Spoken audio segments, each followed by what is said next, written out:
We were pushed back to just 2 provinces. Area had run out of supplies, so now the city was a liability for Atropatene Khan. We defeated the first wave, but had no chance against the second assault. We managed to defeat them after they sallied out, but the following attrition gave us no choice but to end our campaign in the south early, while the Third Army attempted to get back into the heartland of the Persian kingdom once again. Ha! It is time to raise the lands. Wait, is that Macedon?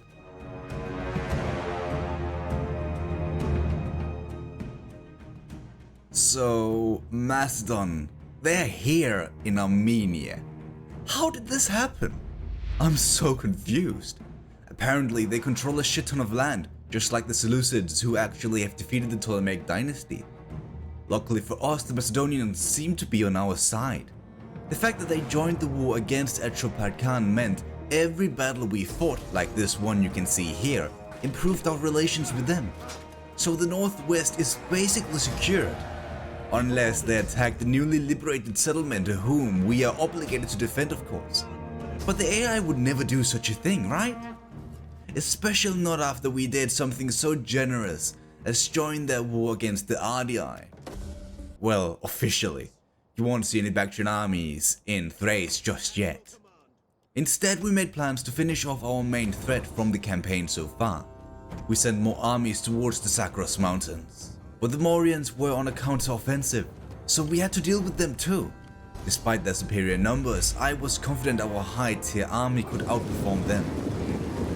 However, I must have forgotten I was playing this specific campaign, where everything just has to be an issue. Despite our best efforts to outsmart the Mauryaans, their numbers simply were too much for us. Oh well, that is another army gone. But you know what, I'm actually getting used to that feeling. Is that a problem?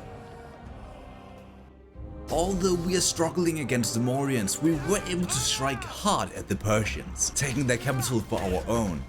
Besides, I expected this walled settlement protected by the Sakros Mountains would be crucial for the future, as it was located right in between the Seleucid and Macedonian lands. Oh, don't you worry about me speaking of the Macedonians as if they are at war with us, or have attacked our ally or something. Nope. It definitely won't happen. Our core provinces worked on full capacity at mustering new units for our war effort. Basically, it worked like a war machine, just marching through each region, growing in size. The only thing is, they can't really leave the north as this happened. We'll cover that in a bit, as we have more urgent matters to attend to. The Persians have launched a massive invasion towards Epiphaneia. So we distracted them with the only trick I actually knew, by attacking them elsewhere. We used this anti-Anakin Skywalker location to smash their retinues. Our pikemen held the high ground while our Sogdian units outflanked the hoplites. Taking Persepolis turned out to be a massive boon for us.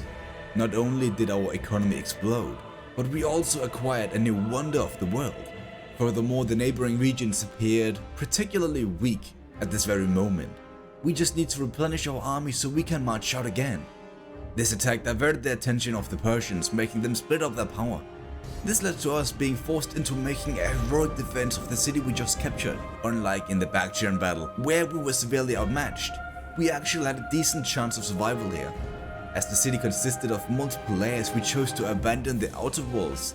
As it turns out, this was a slight mistake, as this led to way more casualties on our side, as we had nothing to protect us from their range units.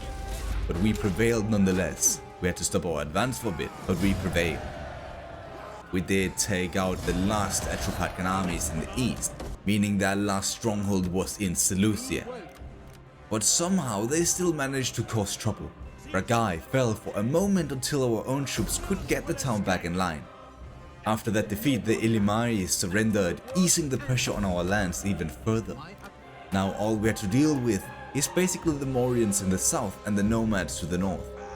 So far they haven't done anything, just standing there, raiding the countryside. This city literally felt like Hadrian's Wall or something similar, a bastion defending our entire kingdom.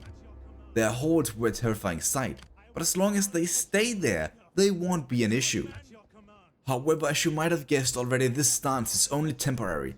Until then, let's focus on the south. Basically, I had cooked up quite an ambitious plan to deal with the Seleucids, something I've always wondered whether it was possible or not. This was the perfect campaign to try it in. You'll see what I'm talking about soon enough. But for it to work, we need the Mauryan lands. I had already sent down reinforcements to that war effort, but they were cut off by hostile armies. This was quite an issue as this extended our time in the scorching desert as well as delaying our return to the northern border. I can't state enough how tense it was at this moment. The fear alone of the nomads unopposed plowing through our lands like Attila the Hun scared me to the core. I mean, we had two entire armies defending the border, but like, in reality we are talking a horse archers against peasants. Not the best of odds. Appear strong where you are weak, I guess. Inevitably we made progress taking a bit more land, and also broke through the patrols to reach Persepolis with our reinforcements. Fuck yeah! Just for your interest, the Western Front wasn't exactly quiet while all this was taking place. We had left our most experienced commander at Epiphaneia. Here he constantly had to fend off Atropatkan incursions. After some time of just replenishing our battered forces, we finally had the strength to march out again. This time it was for the all-important port of Hamusea. Last time we had ambitions of taking the city, we didn't even make it to the walls. This time they won't be able to stop us. Our artillery demolished their outer walls, allowing our men to flood the streets. It was clear to see we had a technological advantage in terms of our equipment, as they were basically fighting with farming tools here. Nevertheless, their outrageous attacks from back when we were at our lowest so long ago justified our attacks. The majority of the fight took place in the south, so as our breaches elsewhere were resolved, they rushed down there to secure the city. This decisive strike basically turned out to be the end of the Mauryaans. The faction we liberated in their land so long ago were marching for Pora, allowing us to march back north again, and while at it retake Kamana. We did have to fight a few of their remaining armies, but they were no match for us anymore. This couldn't have been timed more perfectly, as at the exact next turn the great bastion of Karth, held by our allies, fell to the nomad horde. This was bad, really bad. We had to act, but how? Our armies and tactics aren't actually made for fighting nomads, but without Karth on our side, the entire realm is at risk. Hence we had no other choice but to march out. At first all we found was a single army garrisoning the city. Sounds easy enough, except it wasn't. Not only was there another army just to the north, but also after breaking our siege of Karth, the Roxolani revealed a third army behind our lines. Knowing we were outmatched in every way possible, we chose to keep a tight formation. This way we denied their horse archers any easy targets. If they want to take us down, they'll have to deal with our skirmishers firing back, but it didn't stop them from charging straight into our formation. Despite our best efforts, their endless hail of arrows and countless charges simply overwhelmed our tired forces. This basically felt like Crassus fighting the Parthians. The result was clear to everyone even before the battle had begun. You can probably imagine how panicked I was after that disaster. With one army wiped out and another extremely out of position, we were fucked. All our other armies were in the south, so it would take a while for them to get up here. So we made the only move we could, mustering a new army. While the north regroups, let us look at the south.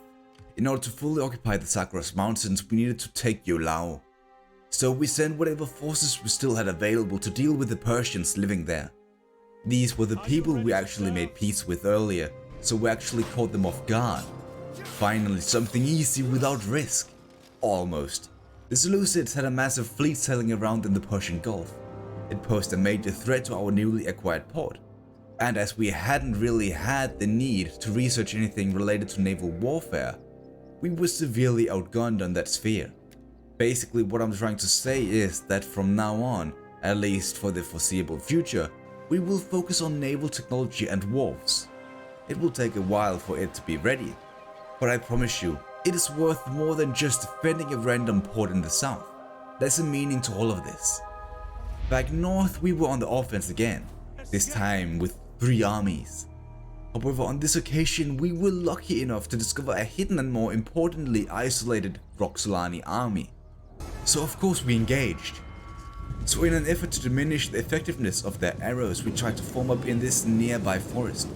However, this was an extremely slow affair, meaning the nomads had plenty of time to harass and harm our troops. Furthermore, as more of our men were on foot, it meant we couldn't countercharge. The ones who attempted to do it anyway got crushed from multiple directions.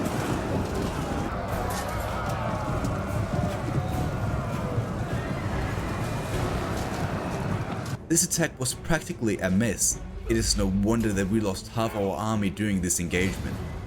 But now there should be a kinda clear passage to Kar, I hope. Once we had regrouped all our armies outside the city, we attacked. Our siege artillery broke multiple parts of their walls. However, this only unleashed the nomads into the open field. Our own cavalry blocked the Roxolani from outflanking us from the west, while a smaller contingent attempted to get into the city from the south. Basically, the plan was to use these cavalry units to divert some of the defenders away from the frontal assault, making it easier for us to break through. However, forgetting how stupid the AI was, we captured the town square, and eventually winning the battle through that without having to deal with all of their units. With the northern bastion in our control again, the realm just felt that tiny bit safer. The city will inevitably be made into a fortress or something like that, without the need of any army to defend it, yet still have one to be extra safe. And with that, this relentless conflict finally saw a break in action, a much needed break. Our tireless diplomats began integrating allied territory into our influence.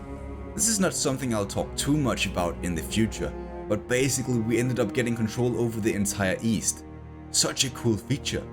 It was also at this time we decided to improve our military. Instead of these ragtag bands of levies and mediocre units, we deserved a professional army. Thanks to Avrea, the city we fought so hard for, this was now possible. Honestly, it was quite impressive to see the advancements we made during this time. We improved our economy, developed our technology, dealt with anything politics related, with many prominent characters rising to power, and while doing all of this, still managed to construct a fine-ass fleet. Well, as our influence at sea grew, so did the tension with the Arabian states contesting the same waters. We did eventually end up in a feud with Muscat to the southwest, which led to a major clash at the Persian Gulf. But as our ships were larger and superior to theirs in every way, we easily crushed their provocative personality. The casualties we suffered from this meant we didn't enforce a claim on their ports. We still have much to learn before we can dominate the seas. This time of peace and prosperity lasted almost 3 years. Unreal. Well, until this happened. The Macedonians have chosen a side. If they want to fight on the same side as the Seleucids, it is their own fault. Well, the Mauryan lands are ours. So let's begin the most high risk and dangerous plan I have ever performed in Total War.